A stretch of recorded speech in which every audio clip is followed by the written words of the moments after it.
Hi, everyone. This is acyuta-bhava from Nightlight Astrology, and today I'm hanging out with my friend Kat. Kat has a great show called The Creative Introvert. You can find it at thecreativeintrovert.com.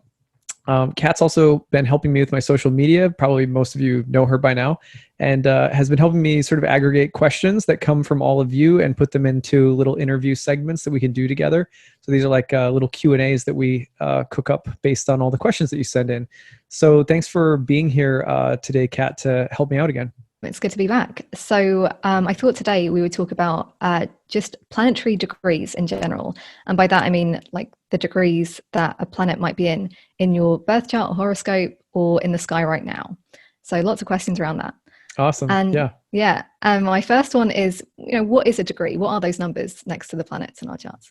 Yeah. It's interesting to, if you look back on the, not that I'm an expert in the Greek language, but if you look back on the history of the word degree in astrology, degree to us sounds mathematical or geometric. So there's a kind of nominal a nominalism in the language of astrology sometimes, where the the concept or meaning that the word is supposed to evoke is sort of stripped away, and it's only like it's sort of hollow and empty. A degree. Okay, what is a degree? Well, it's one of 360 mathematical sections of a circle. Like it's like really, really boring, right? Yeah. And actually the ancient meaning of the word is more like an apportionment or a portion, and it comes also from like the word moira, which is also like a like an allotment of fate, an allotment, like a straw, like a lot that you would draw, or lots being cast. So every degree is a portion of fate. That's the first way of perceiving or understanding the 360 portions of the zodiac. Those portions are divided into 12 temples of 12 signs, 12 temples of 30 portions each.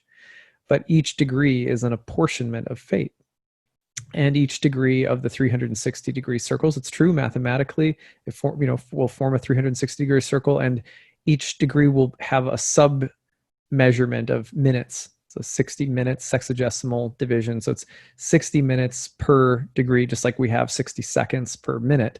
There's not literal, minutes, obviously. We're talking about a way of dividing the space of the zodiac. But so that's the basic meaning of a degree, is a portion of fate. And 30 portions will define the temple of one of the gods. And every god has a masculine and a feminine temple, or a yin and yang temple. And then the sun and the moon each have just one. So that's the more like esoteric meaning, I guess you could say. Yeah, it definitely makes it a lot more interesting. And I like what you're saying about, yeah, they all kind of, it makes it sound like they all have these different characters. And I was reading recently that in some, belief systems that like daimons, or, what's the other word of saying it? Daemons are like assigned to each of the degrees, which I Yeah. think is a really fun idea. Yeah, totally. The degrees were the signs. The degrees had so many different ways of participating in symbolism in a chart. For example, we're going to talk about these today, I believe, but the 0 degree of a Yeah. sign, very first degree, really important. The last couple of degrees, the last anaretic degree, really important. There are certain degrees in which each planet is exalted in a particular sign. There are, yeah, every sign is broken into 3 10-degree segments called the decans, or the faces of the zodiac.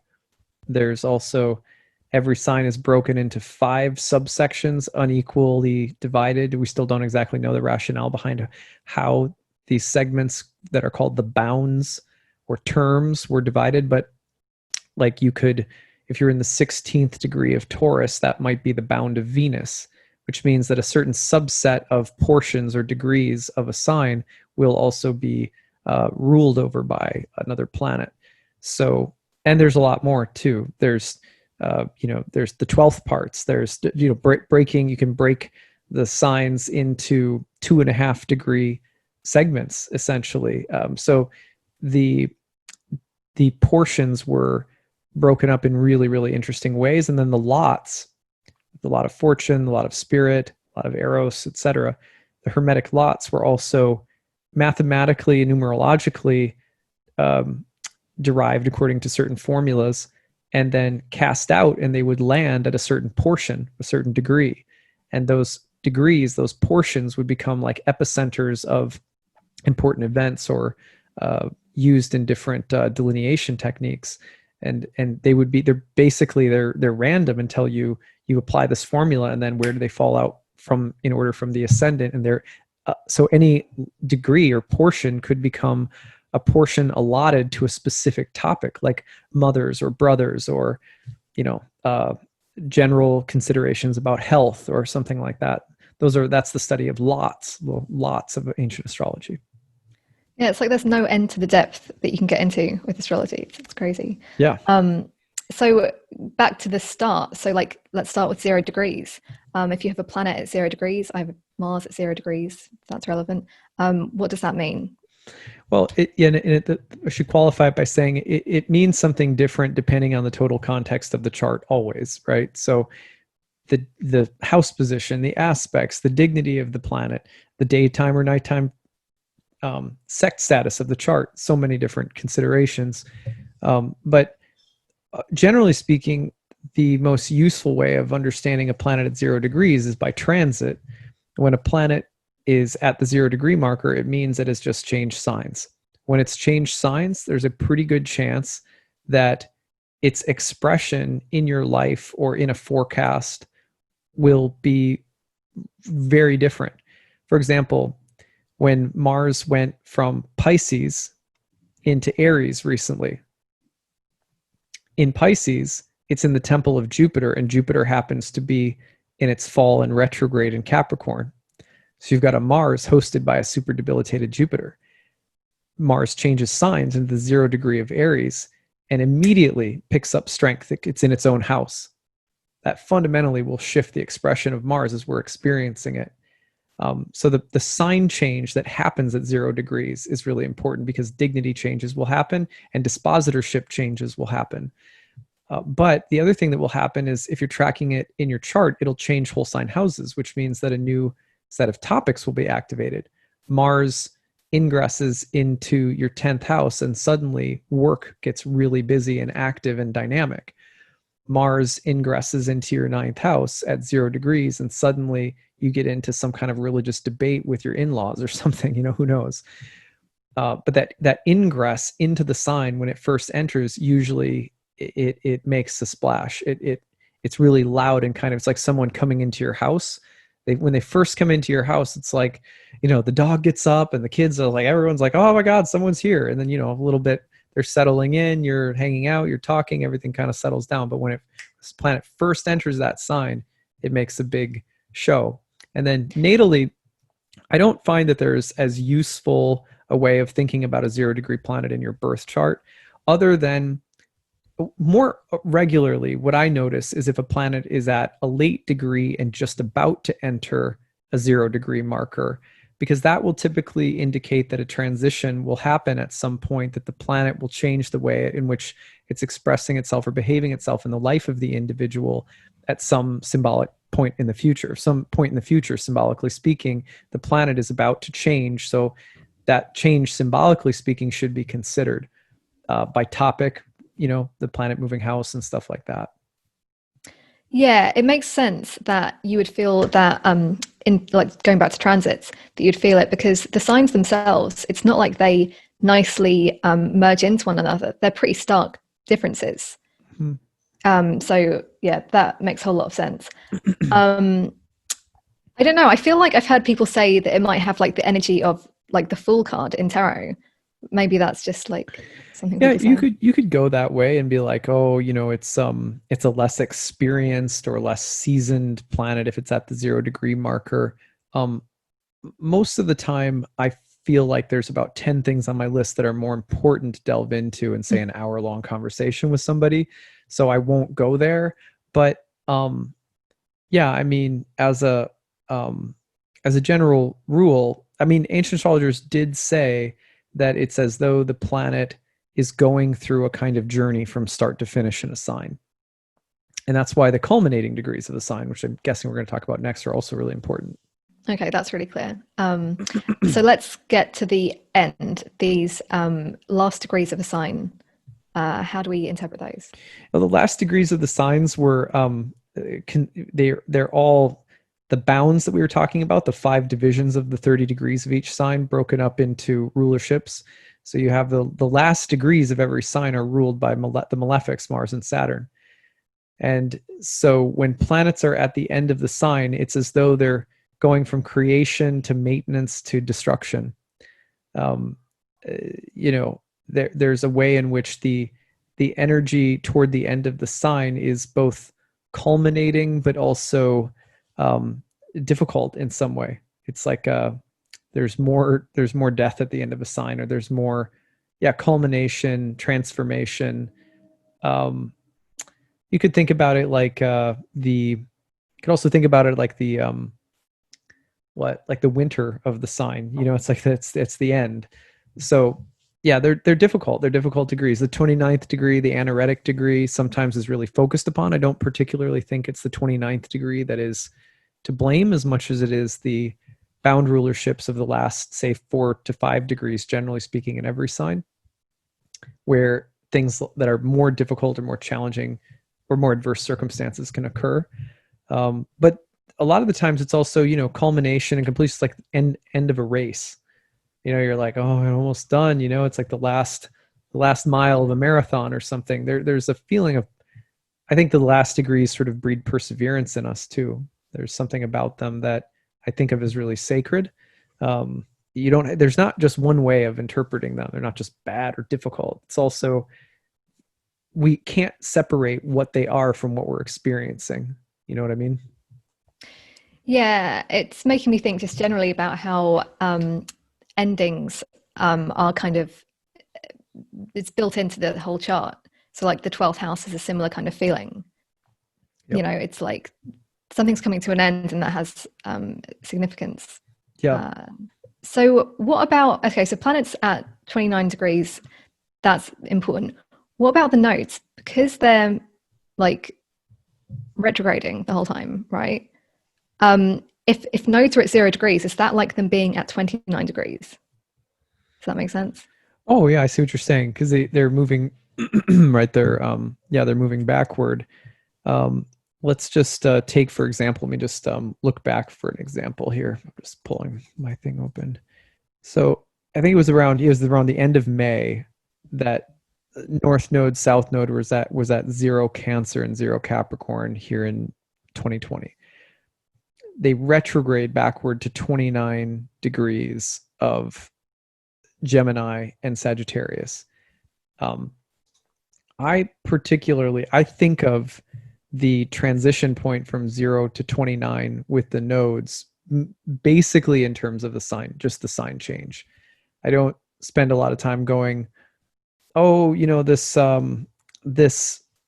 you know, the change itself or the degree shift itself is the be all end all. I don't really pay attention to it.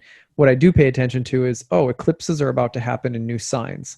And as soon as they shift signs, and even when they're on that cusp to a certain extent, because you've got eclipses often happening, like, for example, we have, you know, eclipses happening right around 0 Cancer when you got the North Node at 29 Gemini. So there is a kind of cuspiness with eclipses happening right around the cusps of the nodal changes. And I believe that in that sense, there is a way in which there's almost like these transitional spaces where the eclipses are still holding on in one sign while transitioning to the other. And it can be meaningful to look at those transitional spaces in charts. Yeah, and it's interesting to think that it would be the nodes of all of the, I guess, well, it's not even a body, but like the thing in the sky, that they would be the sort of odd one out. It is a really interesting point to make. Yeah, they're retrograde and they're points, not planets. Of course, in India, they are planets. They're thought of as planets, but yeah. You mentioned exaltation degrees earlier. What is an exaltation degree? So every planet is exalted in a certain sign. It means it's lifted up, it's lifted on high, and it's a type of rulership, like a domicile ruler, like the sun rules Leo. The sun is the exaltation ruler of Aries. So it has a certain kind of power, hosting power in relation to the whole sign house of Aries in a birth chart. There's also a particular degree within the sign of Aries, and I'm trying to remember what it is. I think it's like 18 or maybe 21 or something like that. I 19, can't. I think. At 19, is it? I think now I'm saying that I might be wrong. It's somewhere right in there. I think you're right. But anyway, yeah, so there'll be a specific degree at which the planet is exalted within the sign, and there's actually there was a podcast not long ago on Chris Brennan's astrology podcast where he and Ben Dykes had a discussion about an Abu Mashar text that Ben is currently translating that was also recently translated by a scholar in like 2019, and a missing Hermes text that we don't have any longer was quoted by Abu Mashar, this medieval astrologer who offered the explanation for the exaltation degrees. And I can't replicate that explanation. It was really in depth. I think it was like a 3-hour podcast, as they always are with Chris's show. But that was the gist of that podcast. And it was, I think the name of the podcast was something like on the new discovery about the exaltations or something like that. Yeah, I'll link to it in the show notes. I mean, the YouTube description. Okay, yeah. And so that gives a much deeper, richer explanation. And the text by Ben Dykes on, I think the text by him is coming out soon. He mentioned it on the podcast too. So then people could actually read it for themselves if they wanted to. Yeah, from what I remember, it is really like amazing, and it makes sense. You know, it's nice when it all kind of comes together in this like really complex but logical way. That's ancient astrology for you. It was so deeply philosophical, and it's like this big mandala of symmetrical patterns of reasoning that are built into the whole divinatory model. Yeah. So maybe we wrap up with just a question about separating versus engaging aspect. Yes, sometimes people will say that there's an applying aspect, and then they'll call it a separating aspect. In ancient astrology, if a planet was in an engagement, it typically would mean that it was going to perfect an aspect degree-based with another planet within 3 degrees. If it was applying, sometimes, you use the word application, it could mean that it was 8 degrees out, or that it was even farther out. Applying is a sort of more generic word for saying that one planet is applying to perfect an aspect with another, a faster to a slower, right? Engagement would be if it was typically, entering within that 3 portions range, and then a separation, a flowing forth would happen as it's separating from that perfection. And it's still especially hot within 3 degrees. But kind of like, the song, if you're at a dance party, it's the okay, last song of the night. It's the craziest song. And then right after that, they might play a few slow songs, right? Like the energy's coming down a bit when it's flowing forth within 3 degrees. And then separating out from there further, according to the 2 planets' synodic cycle with one another, would technically happen for a long time until they reach a midpoint in their cycle. And that kind of feeling, like I like that analogy with the songs, but would you also apply that with looking at a birth chart? Like, would somebody whose Mercury is moving towards the square with Mars in the chart, that's going to feel different from Mercury that is separating? Hugely different. Yeah, because if it's applying, that it really means that something is becoming more acute as the life goes on. Or it's a testimony from the gods that is in the process of becoming more sort of loud and dominant in the life as the life progresses. Whereas if it's separating, it's as though the judgment is there lingering, but it might be a karma that's more in the process of dissolution. That's how I understand it. Okay, interesting. Well, that's all I've got for planetary degrees. Thank you. Yeah, thanks for being here, Kat. And just remind everybody where they can find your podcast, which is how I found you initially, and really cool podcast. Yeah, that's thecreativeintrovert.com, and you can come say hello on Instagram at creativeintro. Awesome. Well, thank you for being here, and we'll be back again with another one soon. Take it easy, everyone. Bye.